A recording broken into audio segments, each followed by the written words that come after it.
Johnny era un niño de 12 años que vivía en West Des Moines, Iowa. Salió temprano el 5 de septiembre de 1982 para repartir periódicos en su vecindario, pero ese día sucedió algo extraño. Testigos dijeron haber visto a Johnny hablando con un hombre en un auto azul. Poco después, parecía estar pidiendo ayuda a otro niño con una señal. Ese fue el último momento en el que alguien lo vio. Su carrito, lleno de periódicos, fue encontrado abandonado, pero no había rastro de él. La policía tardó en actuar, ya que en ese entonces era común esperar 72 horas antes de declarar a alguien como desaparecido.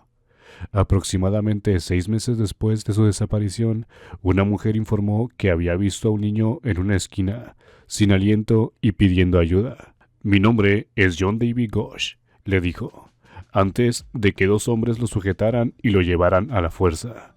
No está claro si la mujer informó a la policía sobre lo sucedido. Según los informes, la mujer no relacionó el incidente con la desaparición de Johnny Gosh hasta meses después, cuando vio un reportaje televisivo sobre el caso y reconoció al niño en las imágenes. La madre de Johnny ha sostenido durante años que su hijo fue secuestrado por una red de tráfico de menores.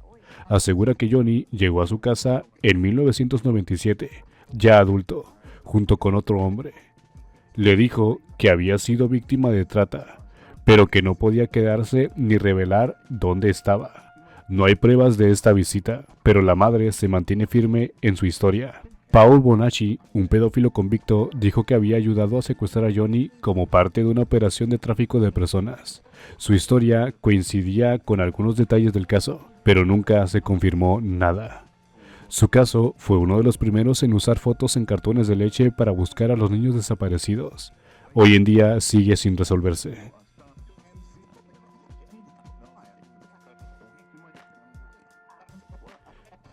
Timothy Pitzen tenía solo 6 años cuando desapareció el 11 de mayo del 2011. Ese día, su padre, James Pitzen, lo llevaría al colegio, pero aproximadamente una hora más tarde, su madre, Amy Fry Pitzen, lo retiró de su escuela sin previo aviso. Dijo que tenía que retirar a su hijo por una emergencia familiar. Amy condujo casi 50 kilómetros hasta llegar a un taller mecánico donde dejó su carro para una revisión de rutina. Para evitar que Timothy se aburriera mientras esperaba, Amy le pidió al empleado del taller que si podía llevarlos al zoológico de Brookfield. El empleado accedió y los llevó hasta el zoológico, prometiendo que regresarían por su cuenta una vez terminara el paseo. Regresaron al taller alrededor de las 3 p.m. para recoger el vehículo y luego se dirigieron a un resort en Gurnee, Illinois, donde pasaron la noche. Los días posteriores se les vio visitando parques temáticos y siendo registrados en hoteles. El viernes 13 de mayo, Amy comenzó a devolver las llamadas de sus familiares, excepto las de James. La abuela, mientras hablaba con Amy, oyó a su nieto decir que tenía hambre. Fue la última vez que alguien escuchó la voz del niño. El cuñado y la madre de Amy llamaron a James para tranquilizarlo, ya que parecían estar bien. Después de esas llamadas, el rastro de Amy y Timothy se vuelve cada vez más extraño. Ella se desvía de las rutas principales y toma caminos secundarios, en lugares donde casi no hay cámaras de seguridad. A las 11:15 p.m., Amy se registra en el hotel Rockford Inn. Sin embargo, Timothy no estaba con ella. El 14 de mayo, el cuerpo de Amy fue encontrado en el hotel. Se había suicidado cortándose las muñecas. Dejó una nota en la que afirmaba que Timothy estaba a salvo, bajo el cuidado de alguien que lo protegería, pero nunca sería encontrado. Esta nota, aunque daba ciertas esperanzas de que el niño estuviera a salvo, no ofrecía detalles sobre la identidad de la persona que lo cuidaba ni la ubicación exacta de Timothy. La policía descubrió el coche de Amy estacionado cerca de la zona, pero no había señales claras de lo que había sucedido. En el coche encontraron rastros de sangre que se asociaron con Timothy, pero no eran suficientes para determinar su paradero ni para confirmar si había sido herido.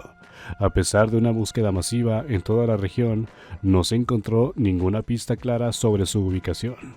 En 2019, un hombre en Kentucky afirmó ser Timothy. Sin embargo, tras realizar pruebas de ADN, se confirmó que no era él. El caso hoy en día sigue sin resolverse.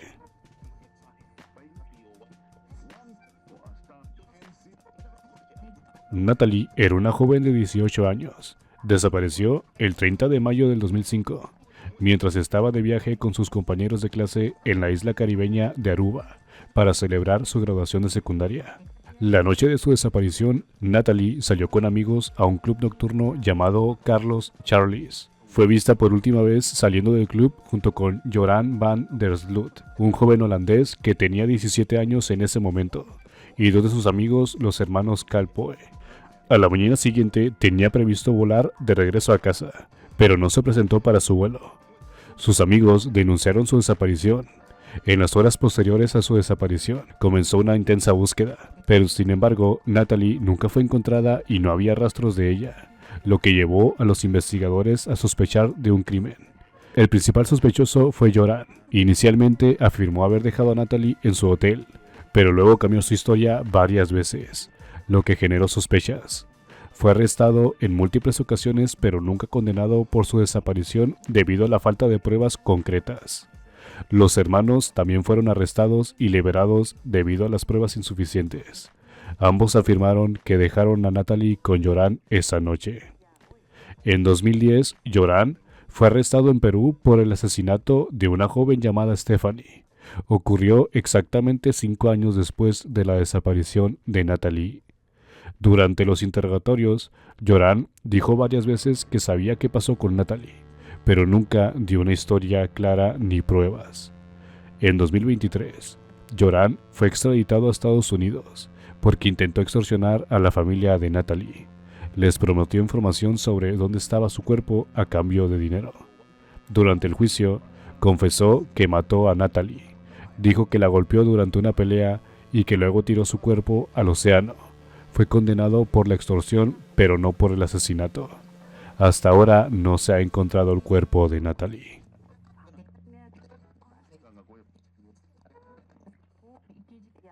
Seb Wayne Quinn, un joven de 18 años, desapareció el 2 de enero del 2000 en circunstancias misteriosas en Asheville, Carolina del Norte.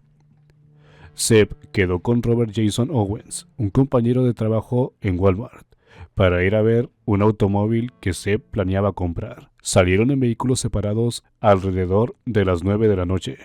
Todo iba bien, hasta que Seb le hizo señales a su amigo con las luces de su auto para que se detuviera.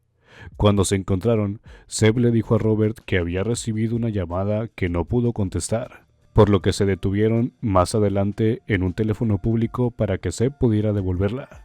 En ese momento, Robert no sabía quién había llamado y notó que su amigo estaba algo nervioso. Cuando ambos regresaron a sus autos para continuar con su camino, las cosas empeoraron. Seb chocó su auto contra la parte trasera del coche de Robert, lo que causó que resultara herido y fuera llevado al hospital. Después del accidente, nadie más volvió a ver a Seb. Su familia reportó su desaparición 2 días después, sin saber por qué se había ido. Durante la investigación, Robert contó que Seb se quedó en la carretera mientras él iba al hospital por sus heridas, y desde entonces no supo nada más de él. 4 días después de su desaparición, el auto de Seb fue encontrado estacionado en el Little Pigs Barbecue, un restaurante en Nashville.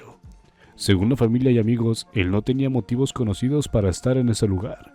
Dentro del coche se encontraron un par de labios dibujados con lápiz labial en el parabrisas trasero, un cachorro vivo, varios objetos que no pertenecían a Seb como una chaqueta. Tiempo después, tras una exhaustiva investigación, las autoridades descubrieron que la historia del accidente y las lesiones de Robert eran falsas. No había reportes de accidentes ni registros de que hubiese recibido atención médica en ningún hospital. En 2015, durante la investigación de otro caso, fue arrestado y luego condenado por asesinato. Mientras investigaban este crimen, surgieron pruebas que lo vincularon con la desaparición de Seb Quinn. El 25 de julio del 2022, más de 22 años después de la desaparición, Robert se declaró culpable del cargo menor de complicidad en un asesinato en primer grado. Explicó que su tío había sido contratado para asesinarlo por el novio de una mujer por la que Seb estaba interesado románticamente. Además, admitió haber ayudado a su tío a encubrir el crimen. El cuerpo nunca fue encontrado.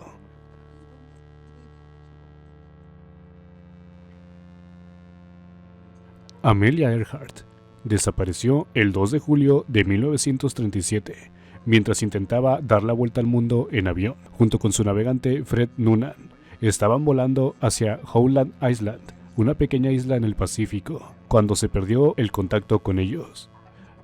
La última comunicación fue alrededor de las 8:43 am, en donde se mencionó que tenía problemas para localizar la isla y que su radio estaba fallando. Después de eso, nunca más se supo de ellos. Se inició una gran búsqueda, pero no encontraron rastros del avión ni de los tripulantes. La búsqueda involucró a 66 aviones y 9 barcos, pero se dio por terminada el 18 de julio. El 5 de enero de 1939, Amelia Earhart y Fred Noonan fueron declarados legalmente muertos. Algunas teorías sobre su desaparición son que, debido a las malas condiciones de clima y los problemas con la radio, no pudieron encontrar la isla y se quedaron sin combustible. El avión probablemente se estrelló en el Océano Pacífico, pero nunca encontraron restos. Otra teoría habla de que fueron capturados por fuerzas japonesas en el Pacífico, especialmente porque el vuelo pasaba cerca de los territorios japoneses. Sin embargo, no hay evidencia clara que apoye esta idea. Una de las teorías más discutidas es que habían aterrizado en una isla deshabitada, conocida como Nikumaroro, ya que en años posteriores se han encontrado restos humanos y objetos que podrían estar relacionados, pero nunca se han comprobado si realmente estuvieron allí.